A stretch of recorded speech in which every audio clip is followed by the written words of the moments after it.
নমস্কার বন্ধুরা, আমার একটা নতুন ব্লগে আপনাদের সবাইকে স্বাগত জানাই। সবাই কেমন আছেন? আজ হঠাৎ বিকেলবেলা মনে হলো একটু ব্লগ করি। সবে খুলেছি চ্যানেলটা। আপনাদের সবার সাপোর্ট ভীষণ দরকার। তো যাই হোক, মনের মধ্যে আঁকিবুকি যাই এলো তাই একটু বলছিলাম আর কি। বিকেলবেলা কি করেন আপনারা সবাই? আমি আর কি করব, বাকি সবাই আপনারা যা করেন আমিও তার কম বেশি কিছু আর কি করি। আমার মেয়ে বিকেল হতে না হতেই খেলতে চলে গেছে। আমরাও ঠিক যেমন ছোটবেলায় বিকেলটা হওয়ার জন্য কেমন যেন হাঁসফাঁস করতাম, মনে হতো বিকেল হবে আর ঘর থেকে বেরিয়ে যাব। ওতেই যেন কত শান্তি। বন্ধুদের সঙ্গে খেলবো, পড়বো, ঘামবো, তারপর সন্ধেবেলা ঘেমে নিয়ে বাড়ি ফিরবো। ওটাই একটা রিফ্রেশমেন্ট। বয়সটাই এরকম। আর আমার এখন সময় কাটে এই ফ্ল্যাটের চার দেওয়ালে। ওয়ার্ক ফ্রম হোমের সুবাদে খুব বেশি আজকাল আর বেরোনো হয় না। অফিস থাকলে কিছু না হোক সকালবেলা রেডি হয়ে অফিস যেতাম।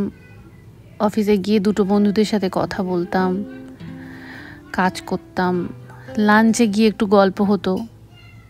ওটা একটা অন্যরকম ছিল। কিন্তু মাঝে মাঝে মনে হয় বাড়ি থেকে কাজ করলে শুধু কাজ আর বাড়ি, আর কিছু নেই জীবনে। তো যাই হোক, বিকেলবেলা একটু অফিস থেকে খানিকটা ব্রেক নিলাম। নিয়ে ঘরে যখন কেউ নেই তখন মনে হলো যাই একটু উঠে একটু চা বানাই। এই সময়টা না বাড়িতে একা থাকলে ভীষণ ভীষণ খিদে পায়। আর মনে হয় রোজই জোম্যাটো থেকে কিছু একটা অর্ডার করি। রোজ কি আর অর্ডার করা যায়? তো যাই হোক, নিজেকে একটু কন্ট্রোল করে নিলাম। সকালবেলা ব্রেকফাস্টে আজকে আমার রান্নার দিদি সয়াবিন দিয়ে একটা র্যাপ বানিয়েছিল।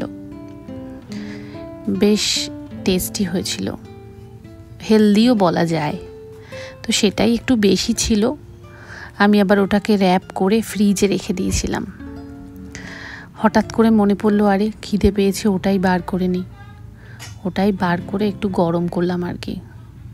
ব্যাস, ওই সয়াবিনের র্যাপ আর একটু লিকার চা, এই বেশ। তা চা প্রায় হয়েই গেছে। এবার চা আর র্যাপটা নিয়ে একটু বসে রইলাম বাইরের দিকে তাকিয়ে। তবে এই বাইরের দিকে তাকিয়ে বসে থাকাটা না কিন্তু বাড়িতে কেউ থাকলে হবে না। একদম একা থাকতে হবে। তা না হলেই মেয়ে থাকলে বলবে মাম্মাম এদিকে এসো, বর থাকলে বলবে আমাকে এটা দিয়ে যাও, সেটা দিয়ে যাও, কি করছো, হ্যান না ত্যান না। মানে দুদণ্ড যে একটুখানি বসবো কিছু না ভেবে, সেই উপায়টাও নেই। ছোটবেলায় মাকে দেখতাম কেমন চরকির মতো দৌড়াতো। সব মেয়েদেরই মনে হয় সেটা। এইভাবে চা খেতে খেতে বসে রইলাম আর ভাবছিলাম মেয়েটা গেছে অনেকক্ষণ, কখন যে আসবে। তাই ভাবতে ভাবতে তাও প্রায় 15-20 মিনিট হয়েই গেল। আপনারা এরকম একা একা বাড়িতে থাকলে কি করেন? কমেন্ট করে জানাবেন।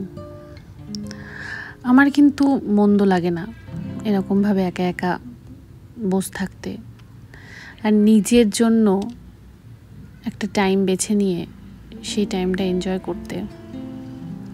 বাইরের আকাশটার এত সুন্দর কালার হয়ে গেছিল, উঠে একবার একটু ভিডিও করছিলাম। পুরো লাল আভার মতো বেরিয়ে গেছে। বড় বড় ফ্ল্যাটের উঁচু উঁচু বিল্ডিং থেকে উঁকি মারছে। এমনি সময় দরজায় বেল পড়ল, বুঝতে পারলাম সভা ভঙ্গ হয়েছে মেয়ের। তার খেলা শেষে সে বাড়ি ফিরছে। দরজা খুলতেই দৌড়ে দৌড়ে মাম্মার কাছে, মাম্মাম প্রচুর ঘেমে গেছি। যাই হোক, আজকের ব্লগটা এখানেই শেষ করলাম। কেমন লাগলো জানাবেন। যদি ভালো লাগে প্লিজ লাইক আর সাবস্ক্রাইব করে দেবেন চ্যানেলটাকে।